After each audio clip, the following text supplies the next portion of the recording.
right. From your perspective, what value does it bring to a company to have women more involved in the management? So I would say, even more general, diversity is very, very valuable. I'll give an example. One of the companies I work for, the CEO, and it was a new CEO, and he brought all his buddies from, I guess, previous jobs. And that create, first of all, boys club, right? I mean, it's only a boys club. And also, they are thinking all alike. They're all the same age. They probably golf in the same place. I mean, they think alike, they look alike. And that's by itself will generate not, it will be okay, but you can generate much better results by having diverse people, women, and also, um, people of color, people from different backgrounds, that brings different perspectives, that can challenge the status quo, that can bring other opinions. Specifically for women, I think women bring different attitude. And I'm over generalizing, so I want to ask for forgiveness from your audience. But in general, men are more competitive and they have ego. I mean, everyone have ego, but they're driven by their ego. They're competitive. They want to be the best. And women usually are, not that we don't have ego, but we want to collaborate. We want to work in a team. We have empathy. We care. We want to help others. Again, hugely generalizing, not saying that men do not have those qualities, but if you kind of compare. And I think we need both. We need both, and we need to see empathy. We need to see the others. We need to help others grow. And when you have more women at the top, sometimes the judgment is better because it's less driven by, it's my decision and I'm always right. It's less driven by, I want to show that I know the best, and more about, let's collaborate, let's find the best solutions. Maybe it's my idea, maybe it's not, it doesn't matter. So that kind of mentality. And yeah, and as I said, diverse opinions. Yeah, I think it's very important, especially in today's business world where things are changing faster than ever. It might have made sense 40 or 50 years ago that boys club work because in 10 or 20 years you would have very minimal change within the society, within the industry that you were in, and even with your most of your competitors. Whereas today, I mean, tomorrow a company could come out and using very quick um, t- technology to very quickly get up to the level that you are at. You as a generational company, as a company that's been around for 50 or 100 years, you've got to be able to move quickly and faster than those companies. So having diversity, I I think creates this much more significant competitive advantage than it does when you have the same thinkers and those thinkers competing against each other instead of collaborating. And that's kind of a part of where business is moving towards, is this collaboration amongst everyone, both within the company but also within all of the stakeholders as well, them all collaborating together to come out with a solution that benefits not just the shareholders, not just the employees, not just the um uh, the people that are purchasing all the products, but everybody, all of the stakeholders within the company are benefiting from this company doing what they're doing, and you need collaboration to make that work. Absolutely, yeah. And by the way, I mean, speaking of diversity, also age diversity is important in my opinion. I always tried, when I was managing teams and organizations, to have a diversity of experience and age. I really value opinions of people that are actually young and just starting out, because they bring a fresh perspective. They know what's going on right now. They may be more up to date with new technologies, with trends. They know things that I may not know. So age diversity is also important. And is that bringing them just into the meeting to have, opinions to get their perspective, or is that actually, moving them up through the ranks quicker? I think it's well, I was more referring to having them first of all in teams. In tech, where I come from, in software development, there's a tendency always to look for people with experience. It's great, but you also need to bring, you know, people that are new, that have a fresh perspective, and value their opinion, and know that their opinion matters, and they may have, other perspectives, and it's valuable to learn also from people who are, starting out. Obviously, yes, helping others grow. I think it also brings the team to a better place, because not everyone are at the same stage of their career and wanna, everyone. Let's say you have very senior team, everyone wants to manage, everyone want to be leaders. When you have a more diverse team, you have opportunities for people to mentor each other, to grow, to excel. It just helps.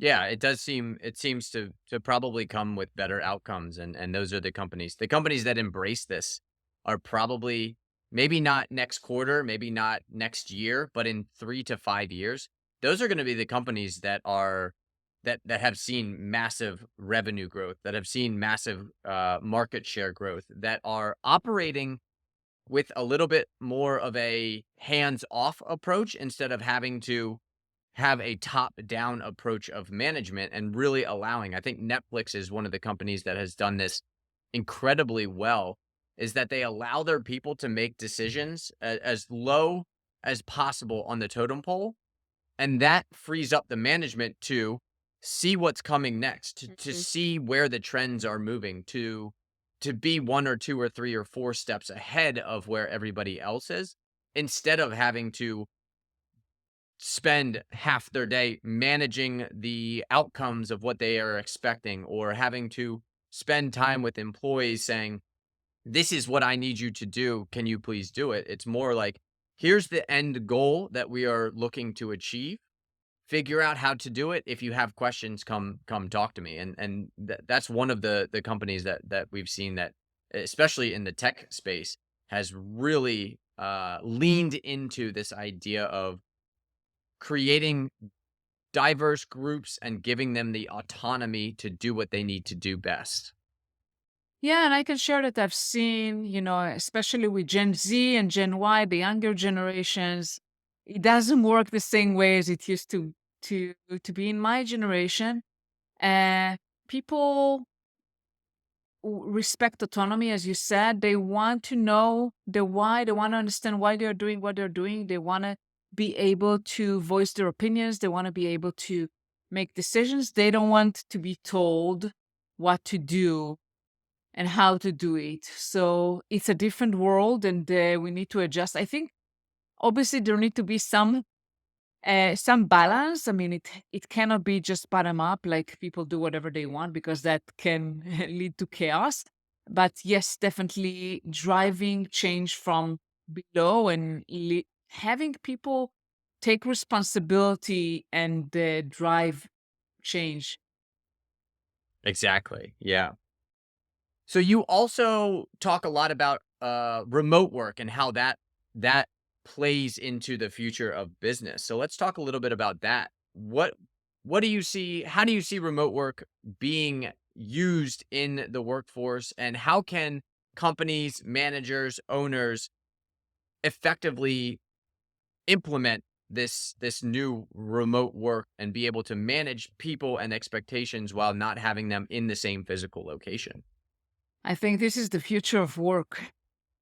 I've done that since 2016. I never looked back. And I basically, once I started working remote, I said, well, that's the way for me. I'm not saying it's for everyone, but it worked very well for me. And I managed remote. And I think it starts with communication and being more deliberate about how you communicate, how often, and how you set expectations, and how you make people feel like they belong. and like they know each other. So you need to make an extra effort to do so because it doesn't happen a lot of times naturally. But it's definitely providing businesses much more flexibility. With hiring people, you can hire globally. You're not bound to the specific location. A lot of times it's cost effective because you can hire great talent in areas that are more affordable. You can also have, like, when having a global team, they work around the clock. You have teams working in multiple time zones. That's the future. I mean, that's also the present, to be honest. But I think companies will eventually realize that they don't have to have large offices and everyone coming to the office to be effective. I think they already realized that because the pandemic forced us all to work remote. Right. Do you see the companies that don't move towards remote falling behind at all? Do you see this as a competitive advantage for companies that adopt remote work sooner than others? I would use the word flexibility.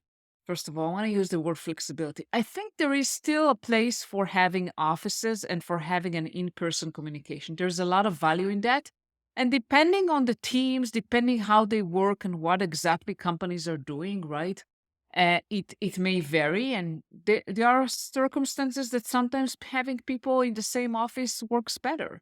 Like in brainstorming, I mean, I've seen design teams that had like a lot of whiteboards and they are brainstorming. So obviously you can do it also remote, but I think flexibility is the key. Being flexible, not forcing everything, on everyone working the same, not forcing come to the office on everyone, not forcing one way of working. The flexibility is the key. And and I think especially in tech, companies that will not be flexible, will be very rigid, will just be less attractive to Mhm. employees to work at. Right. Attracting less talent, less valuable talent, and less number of employees. And yeah, so flexibility, meaning if you want to come to the office, come to the office. If you want to stay home, stay home. Maybe finding that balance between 2 days in the office, 3 days out of the office. Or, for some people, it makes sense to be fully remote where they're living 100, 200, 500 miles from where the office is. It doesn't make sense for them to have to come into the office every single day. Maybe they come in once a week or once a month or even once a quarter, like an all hands meeting, something along those lines. Have you seen that being implemented in some of these companies that are more remote forward? I have seen everything. I had people working for me that were complete nomads, like every week working from a different place Mm, geographically across the globe. I've seen people working out of RV, adopting a lifestyle that their family lives in an RV, and they're just taking their family and their home with them, and they're traveling across the country. I've seen people working fully remote. I've seen people working only in the office. I've seen hybrid. I've seen it all. And I think there's a place for everyone. Obviously, it doesn't come without challenges, but definitely, yes. We have it's a new era, which on one hand, I think it's wonderful. I love change. I mean, I'm really embrace change all the time. And yes, it creates wonderful opportunities to people can move from one place to another and live everywhere they want and dream of. right. If they want to live near their family for a year or two, maybe somebody in their family is going through something like they don't have to quit and find a new job and have to make a decision between whether they want to spend time with family or they want to continue in their career. They get to make that decision. And then after that situation, maybe they come back. Maybe they come back to the office. Maybe they stay fully remote. And it's yeah, I think the change is definitely evident. There is a lot that is changing in this world right now, and it doesn't it starts a little bit with business, but it starts, all the way at the top as we start to see some of these older systems, these systems that are based in separation consciousness start to dismantle, to disintegrate, to kind of fall apart on their own weight. because the base of the population is looking for new ways to do things. They're looking for better ways to do how we've done things for the last 100, 200, 400, 500,000 years. And we have now the technology, not just technology as in computers and the internet, but we also are starting to get um, different technology on energy as well, and starting to see how that's going to play into this decentralizing world, which is, I think, fascinating to see as we start to move away from fossil fuels and even, solar and wind, and start to get into more metaphysical ways to create energy, ways that the typical physicist, the Newtonian physicist, isn't willing to accept at this point. And it's fascinating to see where humanity goes. So from that perspective, as things really start to change, and I would assume you would agree that things are starting to change faster and faster and faster. It from 1980 to 2023, the rate of change has continued to increase Yeah. exponentially at this point. So, can you envision 5 or maybe even 10 years out? What does the workforce look like? Like, what does it look like from your perspective in a number of years ahead, as we start to look at this continued exponential shift and speeding up of change? And that's a tough question to answer, right? Everything is changing rapidly. I think again, we'll see the workplace look differently, maybe even much different than they are today. Who knows? Who have envisioned 10 years ago that we work the way we work today? Those tools didn't exist, right? I mean, when I worked, remember we used to have phones, like conference calls with this thing in the middle, like the speaker thingy that you were talking, and it wasn't so long ago. So who knows? Everything changes. Definitely, one thing that I think will change is we'll have new roles and that didn't exist today, and things that we used to do today will disappear and will be done by machines, right? We see how generative AI is taking over the world, and it will change our lives. It will change everything. And we need to embrace it. I mean, I embrace it. So we'll see things done differently, more efficiently. Same as like we've seen in the industrial, we haven't seen it, both of us, but like Right. that The machines world. yeah, machines started to replace things that were done manually. So in similar manner, like technology will do things for us that used to have people doing those. I don't need to hire a copywriter because I use generative AI. I mean, there are so many things. I'm not saying that copywriters are not needed, but we'll need to have more specialized skills that are using our human capabilities that machines cannot imitate or not imitate yet. And things that machines can do, we'll let them do. And we'll be focusing on the fun stuff, on the more important stuff. And that's the way I look at it, at least. Do you see at some point us going away from the 40-hour work week and just moving towards a smaller window, or at least just a here's the tasks that you need to get done. When you get them done, you can focus on whatever else you need to focus on. Do you see that coming at all? I hope so. I think several companies already do that. First of all, work from anywhere is a term that some companies really live by it. Not many. I think not many still. There are companies that have remote work, but not like work from anywhere, literally. And when that is happening, like when you have this truly work from anywhere approach, then the work hours doesn't mean anything because people are working in different hours. I think asynchronous work will become more and more the norm, that you have to find ways to work with people that may not have complete overlap with you.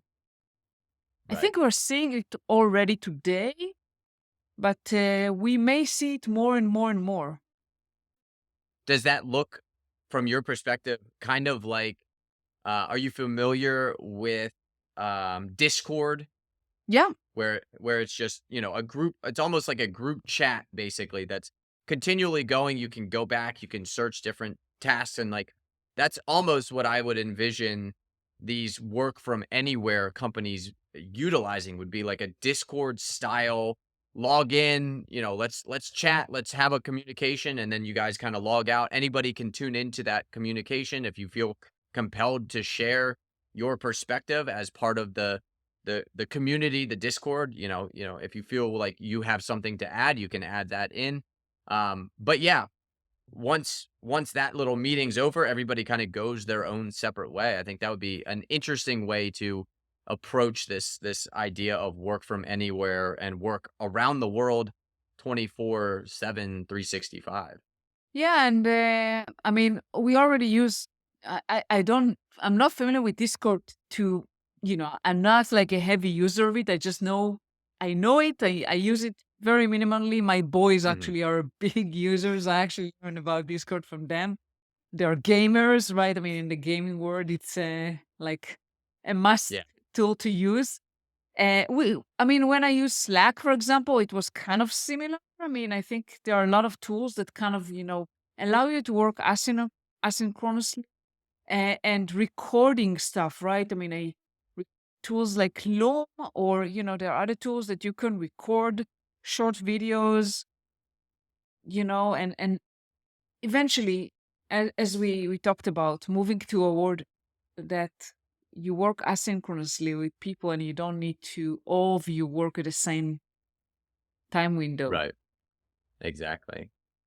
Beautiful. Well, this has been a wonderful conversation. Is there any other topics that are pressing for you as far as the future of work, where we're moving towards? Any other insights that you have that might be coming down the pipeline for people to prepare for? No, but what is top of mind for me is that gender diversity, I hope, will not be a thing we'll talk about. It will just happen to be that women are just equally represented in all roles. So I really hope we'll get to that in the Right. future. That it will not be a thing. DEIB will not be something we talk about and we don't need to do anything about because it just happened. It just is. Yeah. And I think Yeah. the younger generations have pretty much embraced that. I don't think there's a whole lot of people in my generation and the generation below that say, you know, we need men in the workplace because that's the way we've always done it. Like that whole idea is starting to really shift. And as that older generation starts to exit the business world, I think we will really start to see it won't be even a conversation. It will just be happening. And there's also, there will be a lot of evidence. There'll be a lot of statistics. There'll be a lot of science backed studies that are showing a diverse group of people produce a far better outcome than a single group of a homogenous group of people.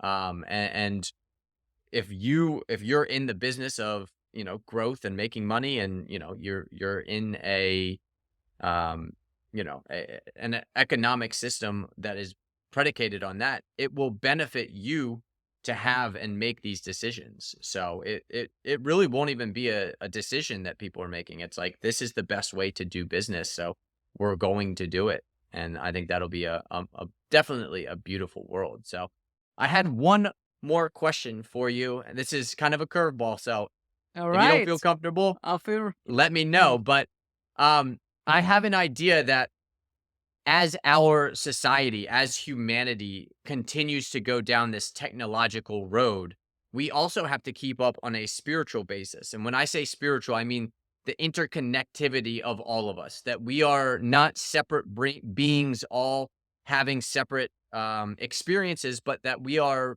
basically a part of this super organism called humanity. And the idea is, if we don't develop spiritually as fast as we're developing technologically, that's where you run into this case where you end up destroying your society, humanity, something along those lines. So I wanted to get maybe your perspective. And again, if you're like, hey, I've never heard this before, I have no idea, feel free. But just it's a topic that I've discussed, I've written about, and I wanted to kind of get your perspective about that.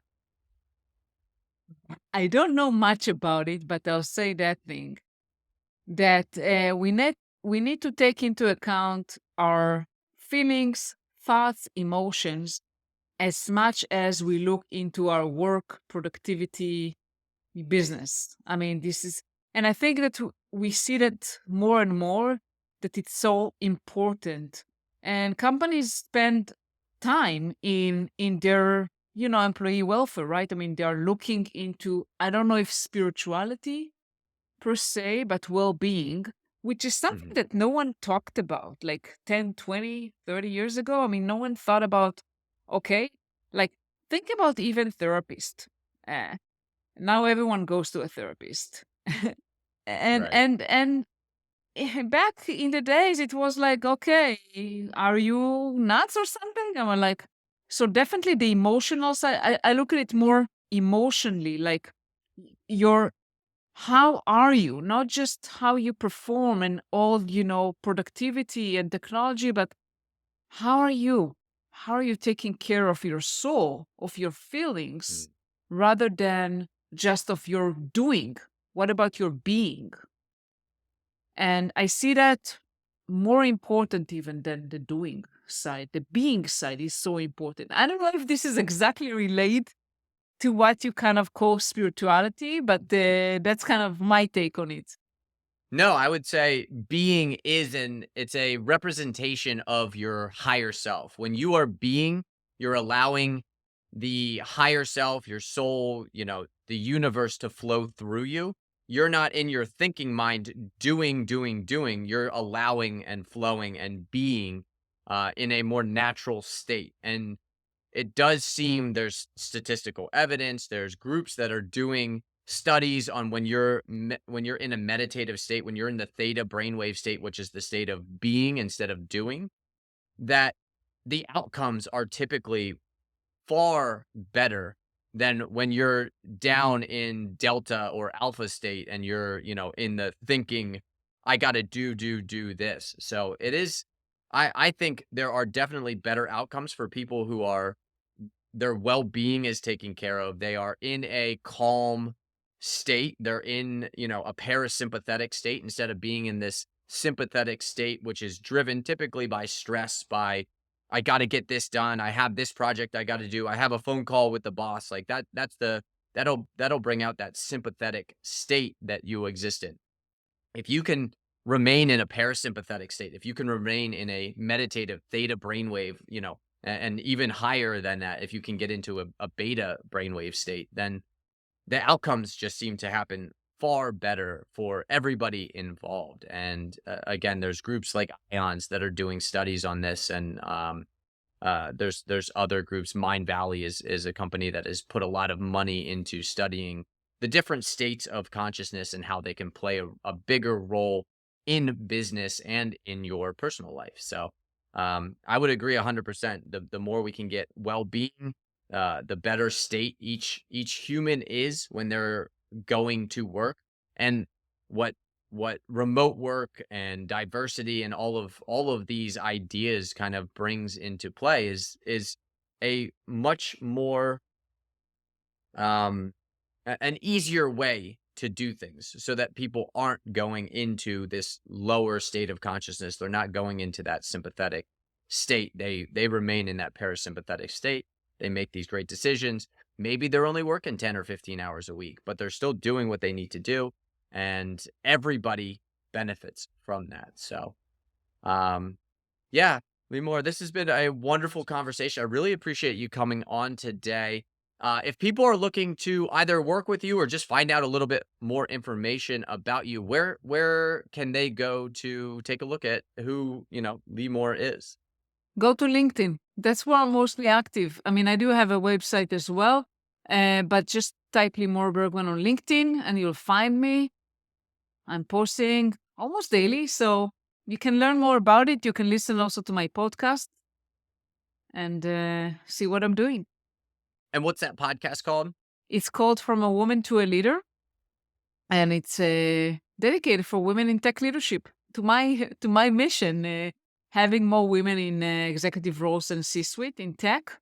So I'm interviewing different women in the tech industry, and I want to inspire and also provide some tips for other women to help them grow. Awesome. Well, I really appreciate you coming on the show. I hope you have a wonderful rest of your day, and I wish you the best of luck as you journey on in this lifetime. Thank you so much, Joe. It was a pleasure being here today. Thank you again for